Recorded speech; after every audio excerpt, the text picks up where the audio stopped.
என்னுடைய முன்னுரையில் என்ன பேசணும்னா பேசலாம். எங்களுக்கும் அவை தெரியும். ஜனநாயகம் இப்படிதான் நான் பேசுறேன். அளவை நான் நிர்ணயிக்கிறேங்க. நீங்க பேசுங்க.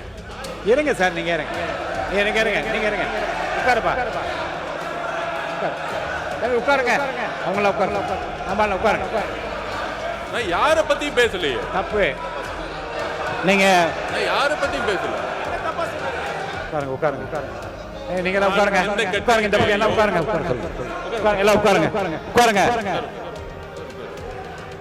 மான் உறுப்பினர் கோஆரி அப்படிலாம் கை நீட்டெல்லாம் பேசாதீங்க. உட்காருங்க. அதெல்லாம் கொடுக்க முடியாது. உட்காருங்கன்னா உட்காருங்க. நீங்க உட்காருங்க. என்ன உட்காருங்க. எங்கள் தலைவர் சொன்னார் தேர்தலுக்கு முன்பு எம்எல்ஏ சீட்டு கொடுத்த பிறகு ஒவ்வொரு இன்டர்வியூ சொன்னார். என்ன சொன்னார்னா, இங்க பணம் வச்சிருக்கவங்க சரி, பணங்கள் யாரும் ₹1 செலவு பண்ணாதீங்க தேர்தலில். மக்கள் நம்ம ஜெயிக்க வைக்கிறாங்களோ இல்லையோ, ஆனால் மக்களிடம் நம்ம உண்மையா இருக்கணும், ஒரு மாற்றத்தை உருவாக்கணும். காய்கறியை வாங்குவதை போல ஒவ்வொரு ஓட்டையும் விலை கொடுத்து வாங்கக்கூடிய கலாச்சாரத்தை ஒழித்தது எங்களுடைய தலைவர். இதை உறுதியாக சொல்லுகிறோம், நெஞ்ச நிமிர்த்தி நேர்மையாக சொல்லுகிறோம். ஏன்னா நான் யாரையும் குறிப்பிடல. நான் யாரையுமே குறிப்பிடல. தொடர்ந்து பேசுங்க. உட்காருங்க. நான் யாருடைய பெயரையும் குறிப்பிடல. இருங்க.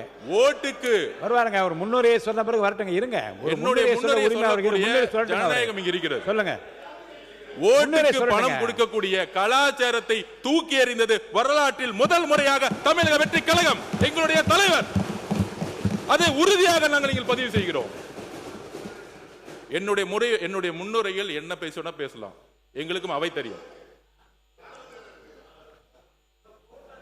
ஜனநாயகம் இப்படிதான் நான் பேசுறேன். அளவை நான் நிர்ணயிக்கிறேங்க. நீங்க பேசுங்க. இருங்க சார். நீங்க இருங்க. உட்காருப்பா. உட்காருங்க. அவங்கள உட்கார சொல்லுங்க. நம்மள உட்காருங்க. நான் யாரை பத்தியும் பேசலையே. தப்பு. நீங்க நான் யாரை பத்தியும் பேசல.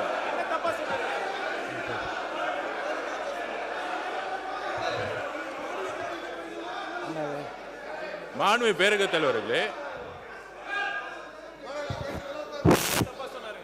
உட்காருங்க. நீங்க எல்லாம் உட்காருங்க. இந்த பக்கம் எல்லாம் உட்காருங்க. உட்கார சொல்லுங்க. எல்லாம் உட்காருங்க.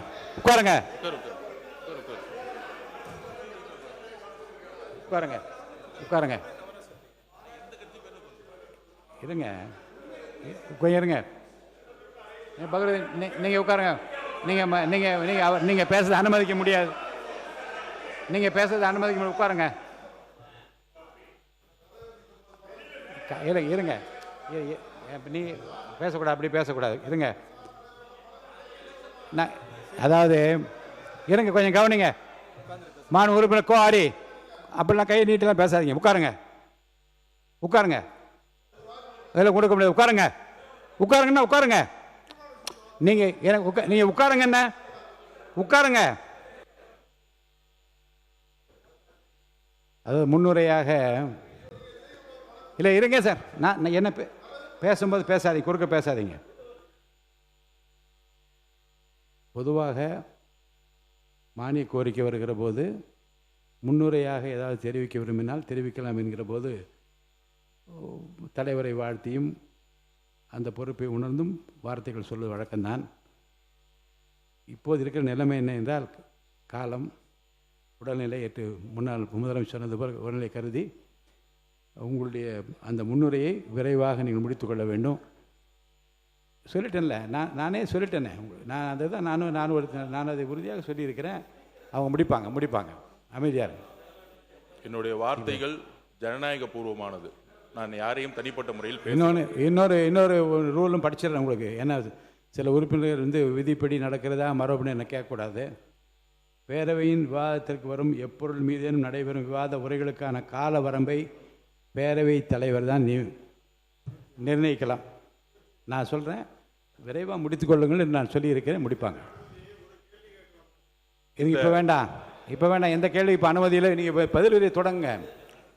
இந்த வரலாற்று ரீதியான வெற்றிக்கு பிறகு இந்த 100 நாள் வாங்க.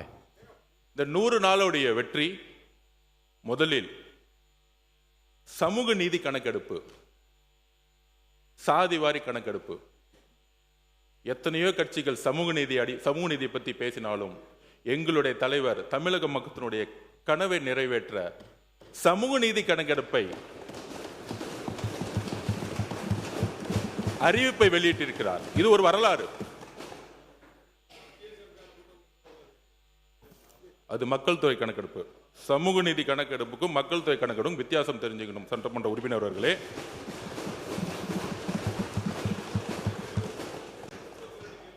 சிறுபான்மையின சமூக நலத்திட்டங்களை அவர்களே செயல்படுத்த அமைச்சரவையில் ஐயுமலுடைய கனவு 60 வருஷ கனவு, அதை நிறைவேற்றியது எங்களுடைய தலைவர்.